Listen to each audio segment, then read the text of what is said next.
The backlog is an interesting enigma, something that is ever growing no matter how much you whittle away at it.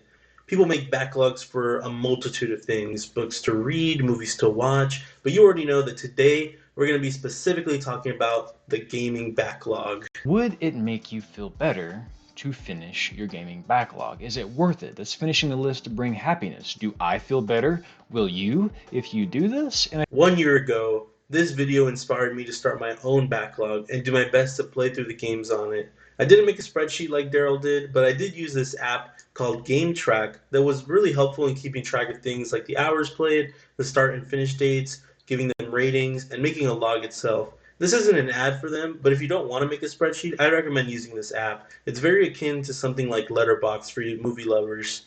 I knew from the video that attempting to go through all the games I want to play would be almost impossible, so I curated a list of 12 games I wanted to play. I'm not one with the most free time, and I knew there might be some games coming out I would want to play throughout the year, so I felt like this was an achievable start. So for my 2024 backlog list, I had Super Mario Odyssey, Celeste, God of War, Pokemon Legends Arceus, Elden Ring, Portal, It Takes Two, Hellblade Senua's Saga, Tunic, Inscription, Little Nightmares 2, and Have a Nice Death. So with a plan in place, let's see how the challenge would unfold and talk about all the games I played this year. So with that being said, I thought might be fun to rank all the games I played this year on this little tier list. So as we go through each game, I'll reveal it, talk about it, and place it in one of the tiers. So without further ado, let's get right into it. Yes, you read that correctly. While this was not in 2024, there were a lot of games I beat in December of last year. Just like I assume there will be some games I beat after this video goes up that won't get the light of day.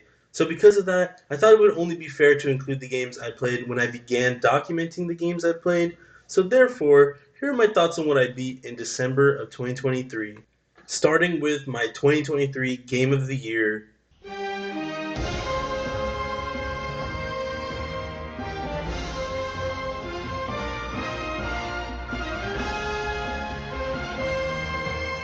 Tears of the Kingdom was by far the best game I played in 2023. I had been waiting for this game since its announcement in 2019, and its release did not disappoint. The use of real dungeons was a treat, and was a lot of people's, including me, biggest hope for the game. There were a lot fewer dungeons than I would have liked, though. Coupled that with the fact that some of them were very easy to get through, Water Temple, it just kind of left me wanting more. The fuse mechanic has to be my favorite ability across both Switch titles, though. It was very fun to experiment with the concept of just attaching two items and add a lot more depth to the combat, which I thought was a bit lacking in the previous game. I know a lot of people raved about the Ultra Hand, but I never really used it to create insane contraptions. But by far, the best part of the game has to be the music. I thought Breath of the Wild had some of the best songs with Daruk's theme and Mipha's Grace, but I was pleasantly surprised at just the amount of awesome pieces in this game. And you already know what I'm thinking about when I think of the best song in this game. It's probably one of the best songs in any Zelda game. And that, along with the fact that its tempo is arguably the best in the game, just made it a real treat to play through the Wind Temple. I mean, just listen to this.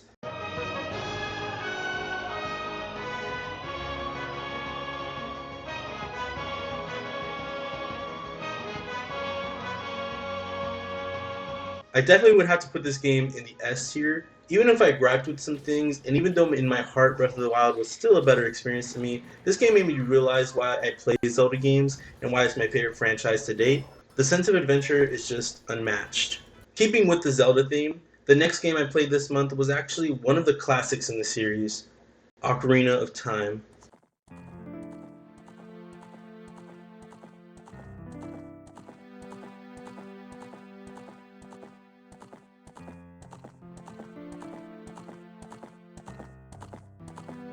My university issued a challenge to complete a 3-heart run over this winter break, and so I thought, what a better time to relive a classic and partake in the challenge, and finally beat the game on the original version, as I had not done that before. Playing through it with 3 hearts was particularly challenging though. Not being able to basically take any hits once you become an adult is very harsh, but not impossible. I believe the biggest roadblock was trying to get past the Spirit Temple's final boss, which was Twinrova. The poor gyro controls with the mirror shield, along with the constraint that I couldn't get hit, meant that I was restarting a lot during this fight. This overall was a good challenge run though, and I eventually got through and did enjoy.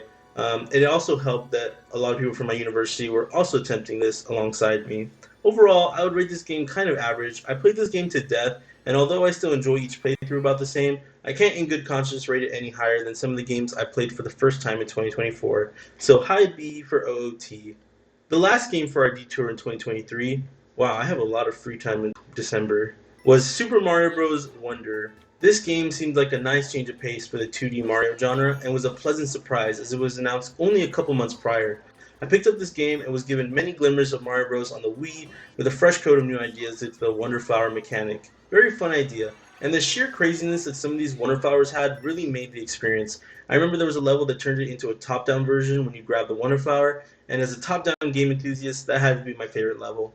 However, as this was a Mario game, it was truly meant to be a multiplayer experience. This was good at first, as I spent a lot of the beginning playing with others, such as my family and friends, but for sections where I played alone, including towards the end of the game, as levels would simply frustrate my family due to the difficulty, there was a dramatic shift in my enjoyment. I know this game can be fun on your own, but it's just that much more fun when played with others, simply just the perfect party game. And so due to this varying enjoyment I receive from the game, I'd have to place it in the B tier, as it just can feel like you need to play with others and create your own stories in order to really have fun with it. So with those out of the way, we can get into the proper recap of 2024, where I'll be sharing my thoughts in order of when I completed or abandoned them throughout the year. There were two games that didn't quite make the list, as I played them for about an hour or so before stopping due to lack of interest, and those were Genshin Impact and Stardew Valley. I know they're quite popular games that just might have slow beginnings, and so who knows, I might give them another shot in 2025. But anyway, let's see what 2024 had in store for me. The idea of an open world multiplayer monster catching game was what I was hoping Pokemon would one day do, but Power World just beat them to the punch. This game encompasses the feelings I probably would have gotten had I played Pokemon Legends Arceus, but I truly think the ability to play with friends online together is what ultimately garnered my attention over Legends. This game is a fun experience with others and where a lot of my enjoyment came from, although it can lose its charm very quickly. The early game is really fun because there's so much to do and you can basically do anything you want. But as you get further along, the amount of things to do dwindles and there's also just less engaging things to do. And this is basically what happened to me.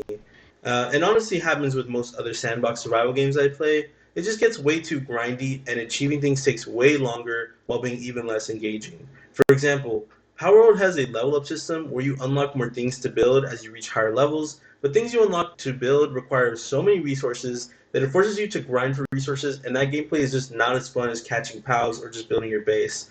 Power World did attempt to alleviate this with its main pal mechanic of using them as helpers, but once I've reached a point where I'm catching the pals to help my base, instead of because I want to catch these cool creatures, that's kind of where it falls off for me.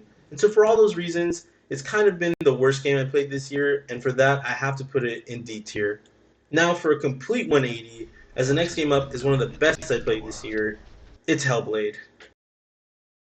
Something that always stuck with me about Daryl's follow-up video to the backlog was the ending. His last game was Hellblade, and so I was spoiled of a lot of what happens in that game, including the ending. But all it did was intrigue me. So as soon as it went on sale, I bought the game and couldn't wait to play it for myself. Hellblade is a game about Senua, who suffers from severe psychosis and schizophrenia. And what this means is that throughout the game, you'll be constantly bombarded with voices in your head that will bicker, belittle, or sometimes help Senua. Surprise! You finished it! You're close. But the best part of the game has to be the final boss. Sorry, but I had to spoil this because anytime I tell anyone about this game, it's always the most interesting part. The final boss asks you to give up. There's no winning against Hela, just accepting. Something so deep about the endless onslaught of enemies that come your way, and every time you get knocked down, you fight those voices telling you to give up and get back on your feet over and over and over until you finally understand that some things just can't be beat, some fights aren't meant to be won, so you give in, you stay down, and you let credits roll. Or at least that's how I saw it, because then there's this whole cutscene about her actually winning that fight, because now Hela has no power over her. I don't know, it's a little bit confusing, but the message is just really different from other games nonetheless, and it was just an awesome experience I had playing this game. So for that, I'll have to put this up in S tier. This would technically be the first game I started this year, it just took a lot longer to finish. My partner was looking for a game to play together, and so this happened to be the first game that came to mind.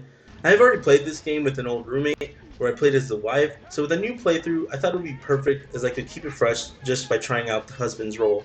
It Takes Two is a mandatory two-player game that plays like a 3D platformer with loads of different environments and a compelling story. We follow a troubled couple in Cody and May who are on the verge of a divorce that has taken an interesting turn when they're accidentally turned into their daughter's dolls. Now they must navigate different areas of their house in order to figure out how to get back to their bodies. But being so small, it isn't such an easy task. I don't have much to say since it was a second playthrough, other than the game is very solid, it has really nice movement, and the great teamwork based puzzle platforming just makes the game. It was definitely a game that my partner also really enjoyed and was overall just a fun experience. I especially loved the littered mini games throughout. There were nice breaks from the gameplay and also a nice little opportunity for some friendly competition. I do think though that since I've already played this game, some story beats didn't quite hit as hard, and so for that I'd have to put it right alongside Ocarina of Time in the B tier. It's no secret that I am a huge Pokemon fan. However, I have not played every single generation, and so that is where this next game comes in, Pokemon Brilliant Diamond. I know, it's not the originals or the I've been told great platinum version, but it is the newest version. This specific version catches a lot of slack for being not different enough to warrant being a remaster priced at $60 that's full of terrible bugs and game-breaking glitches, that has an awful art direction in its chibi models, and lots more hate. But one thing I will say about this game is that if it's your first time playing through Gen 4, it's perfectly well made. For someone who it was their first time, I had a blast. So much so that I got a lot more hours out of it than I thought I would. I got invested into completing the Pokedex, which hasn't even happened for me since Alpha Sapphire on the 3DS. I thoroughly enjoyed the Grand Underground, and I actually found the game to be somewhat challenging, especially during the Elite Four. I also found it really silly that there are only two fire types in the entire Sinnoh Dex, being the starter and Ponyta, but thank goodness for the Grand Underground fixing that. Because of my surprising enjoyment from this game, mostly due to all the bad backlash I had heard about it, and for all the hours I poured into it, I'd have to give this game an A tier. The next game up is, spoilers, the best I played this year. It doesn't get any better than this.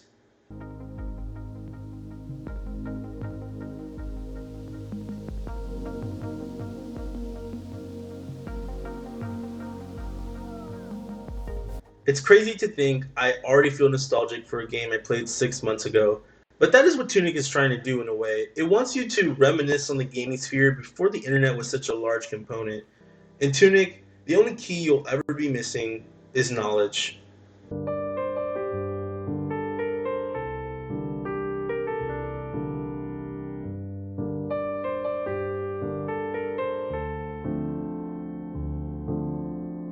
If there's any game I recommend you play from this list, it's this one. And knowing too much about the game will change the experience drastically, so everything I share is very surface level as to not give anything away in terms of story. Throughout the game, you'll uncover pages to a manual for the game you're playing. By scouring the manual's pages, you will discover the secrets of this game and grow to learn more and more about it. It surely relies on the information in the world and through the imagery of these pages to get you where you need to go. I've never been so intrigued to learn as much information about a game since I played the original Little Nightmares. And let's just say, after completing the game normally, I took a deep dive into the secrets and lore throughout the game. So of course, I have to mention the Golden Path. Atop this mountain lies one of gaming's biggest secrets. What is behind this door? Hidden behind the door is something. I won't say what, but I encourage you all to go and find out for yourself. Man, what an experience this game had to offer. You already know with how much I talked about this game, how it's my best game I played throughout the whole year, that it belongs right there at the top of S tier. I was actually going to talk about how this next game has one of the best title screen songs I've ever heard since Ocarina of Time, and then I realized it's actually just a remix of Ocarina of Time's title theme, but the added vocals just hit different.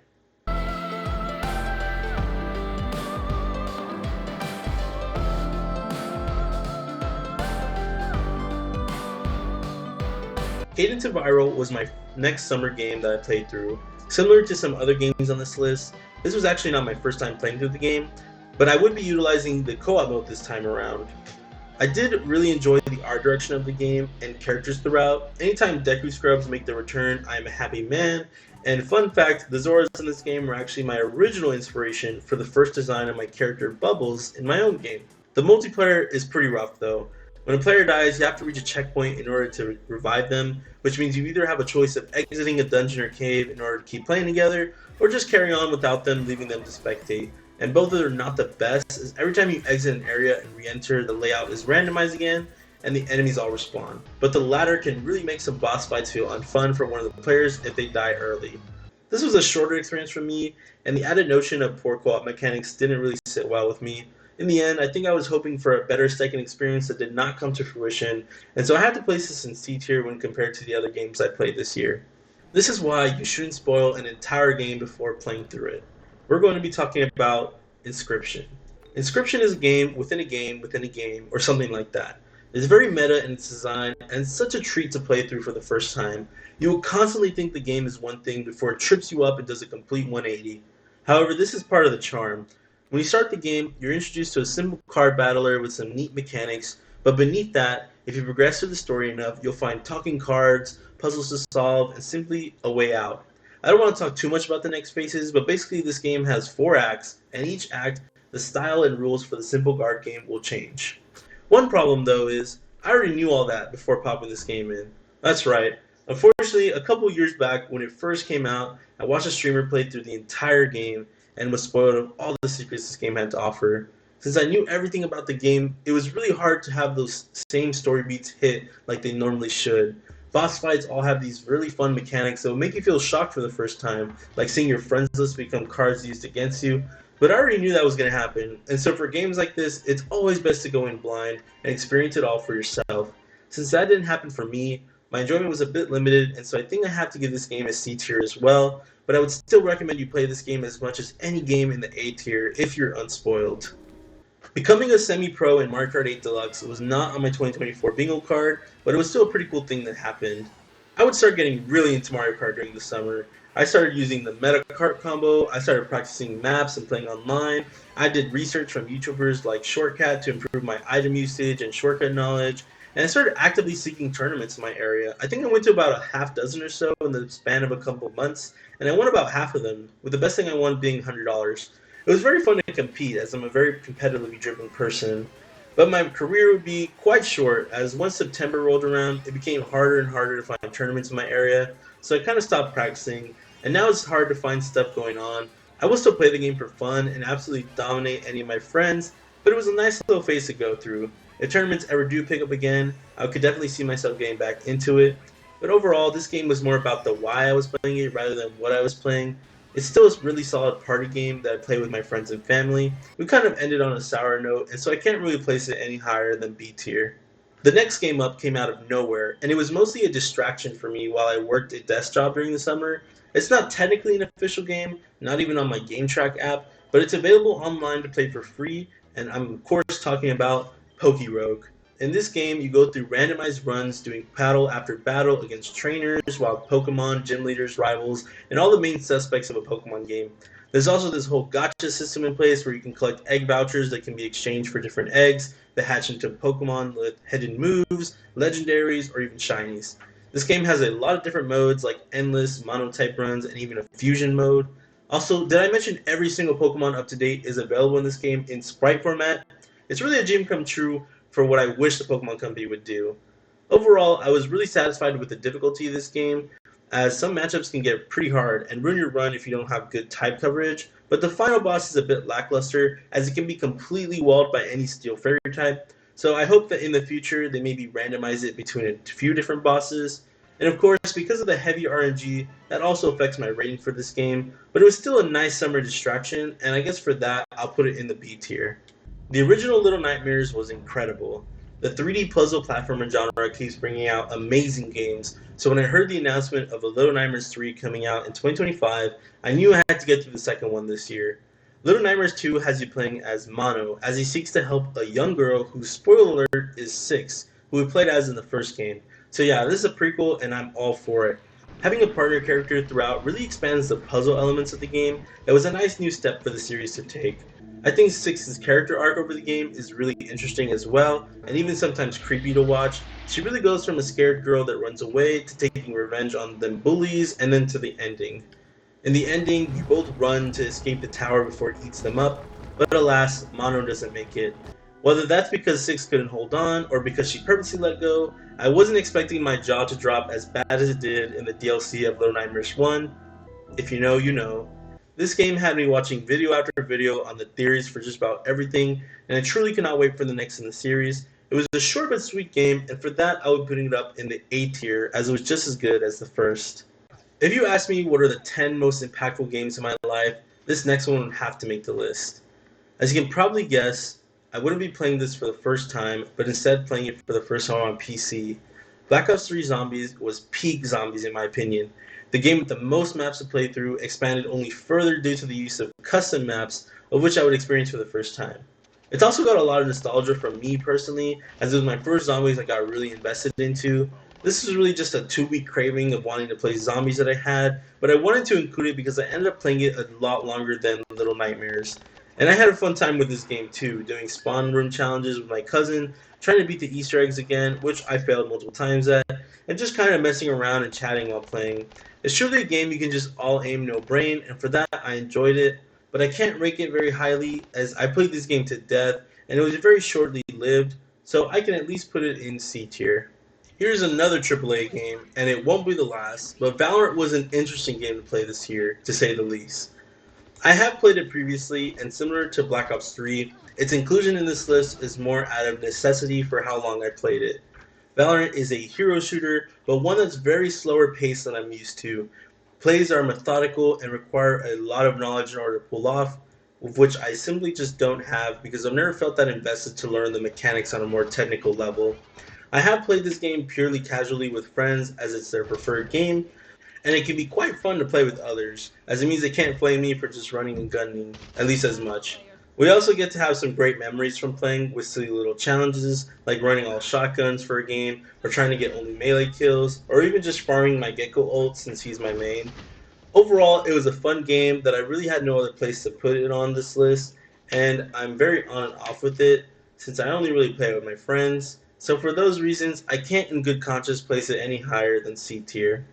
This next game is technically not in the right place because I have not stopped playing this game and I don't think I will anytime soon. I'm going to place it here because it's very fitting to the games before it, but this one is special. Winton. Winton. I have an announcement to make. I am addicted to the world of Overwatch. I have played over 1,000 hours of the first Overwatch, so when Overwatch 2 came out, I actually didn't get into it right away. But I re-downloaded the game last year and have been playing ever since with no evidence of stopping. It's hard to talk about why I played this game so much, as many of the reasons are honestly external. For starters, the lore is immaculate. I mentioned a lot of games with great stories that make me want to watch videos and learn more and more. Well, this is definitely true for Overwatch. I've seen lore breakdowns, I've seen timeline videos, I've read the comics, and of course I've watched the cinematics. These pieces of art are some of the best short animated films I've ever seen, and I still to this day watch them every once in a while. And lastly, I need to talk about esports. This is the only esport I follow, and when I say I follow it, I mean I watch every game I can. I make a spreadsheet with all the player rosters and movements over the years, and I finally got to watch them in person in the past summer. Needless to say, Overwatch is my guilty pleasure game, and there's not much I can do about it. Although this is my second favorite game franchise, it's not a game that's new that I played this year, but I did spend a lot of hours on it, and so for that, I can give it an A tier.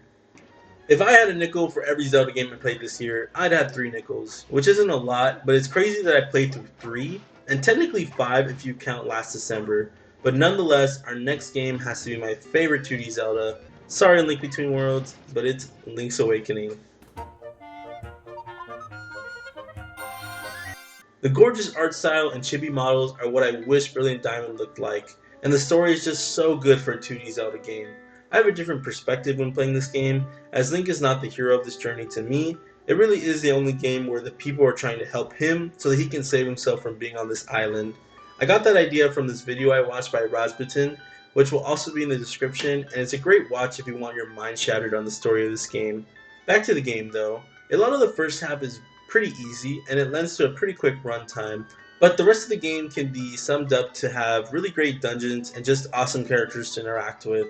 But one thing I did want to mention was I was playing this game during the GMTK Game Jam this year, And our team had inspiration from the cool little side mode of making your own dungeons with Dompe when we were coming up with the original idea for our game, Dragon Dungeons, which was then called Craft to Climb.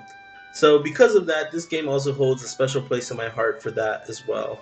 To close out on this game, I had such a great time with it, from sitting with Marin down by the beach to the bittersweet ending as we have to let it all go. And so for that, it definitely deserves to be an A tier. The time had finally come for Zelda to be a protagonist. We all thought it would never happen. What's that? You want to play as Zelda in Breath of the Wild 2? No. But man, it feels good to be wrong. The Legend of Zelda Echoes of Wisdom was next on the list for me, and the original announcement of this game was also another reason I decided to play through Link's Awakening, since it was the original game with this art style, and so as I've already discussed, I went through and played that. You might be able to tell by now, but I'm a huge fan of top-down games and these chibi art styles, and of course, Zelda games as a whole, so I ate this title up. I really enjoyed the echo mechanic. It was really cool to collect different objects and enemies throughout the adventure. It felt like I was playing a Pokemon game completing the Pokedex. I also thoroughly enjoyed every quest line and interacting with all the races in the game, of which there are over 7, which is a huge amount, or at least it feels like a huge amount comparatively, but I don't know how many are in past Zelda games. Actually, that would be a fun video idea to explore. Anyways, one thing I didn't enjoy was the sword fighter form. I just thought that the whole point of her being the lead role was that she wouldn't work in a similar manner to Link, and I was hopeful that this would be a completely optional ability, and thankfully it mostly is. I still think this game lands very highly for me though.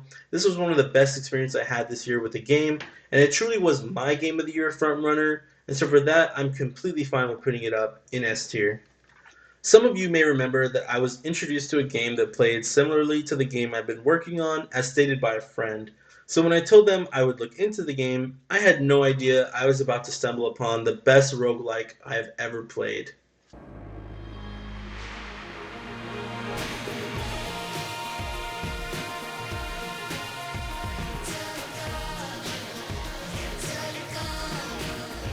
Enter the Gungeon scratches the nerve I never knew I had.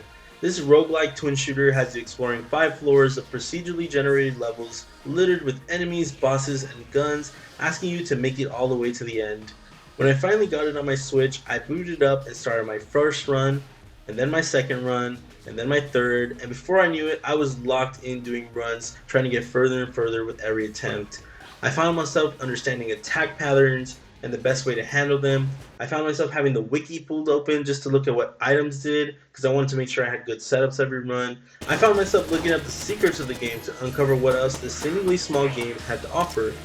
I have at this point got the good ending with every character, and now I play the game just for fun because it's still fun to play.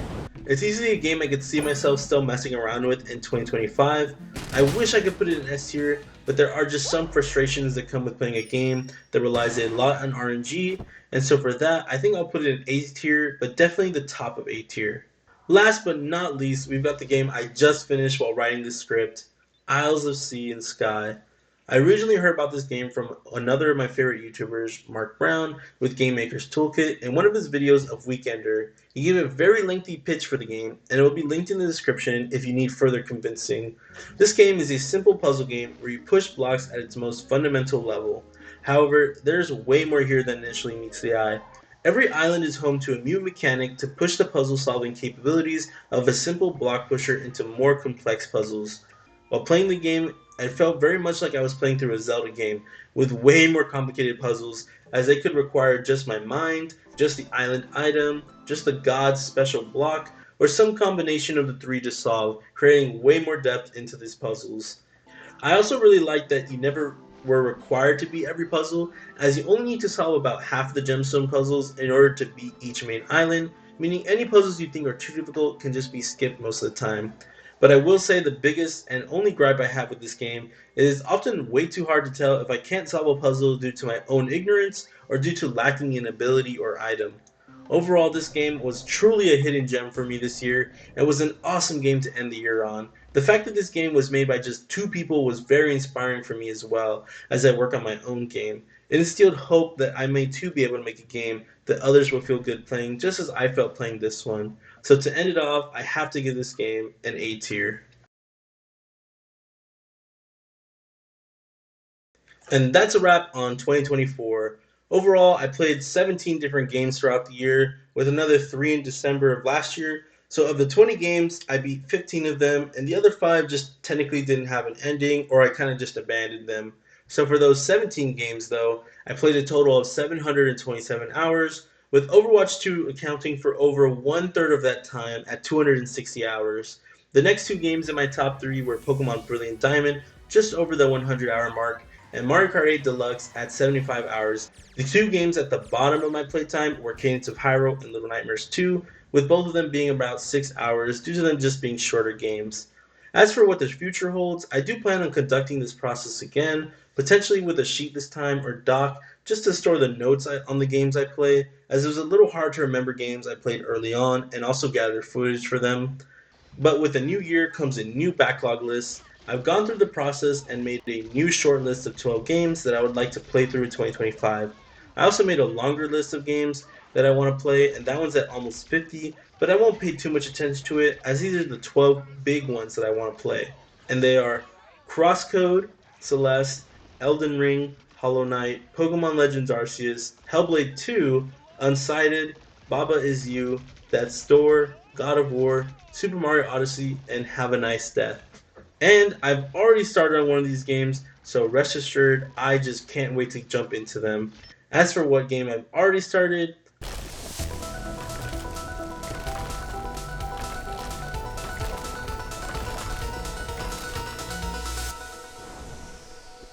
I just wanted to say thank you for making it to the end of the video. This has been my longest video yet, but was one I knew I wanted to make as soon as I started a YouTube channel. And it wouldn't have been possible without the inspiration from one of my favorite YouTubers, Daryl Talks Games. He does awesome video game essays on games, anime, and even wrestling. And it was awesome to see that he even made a follow-up to his original follow-up on the backlog as I was writing the script for my own backlog video. So definitely check him out. His YouTube is linked in the description. And with that being said, please don't forget to like and subscribe, and let me know in the comments what games you think I should play in 2025. Bye bye, everyone.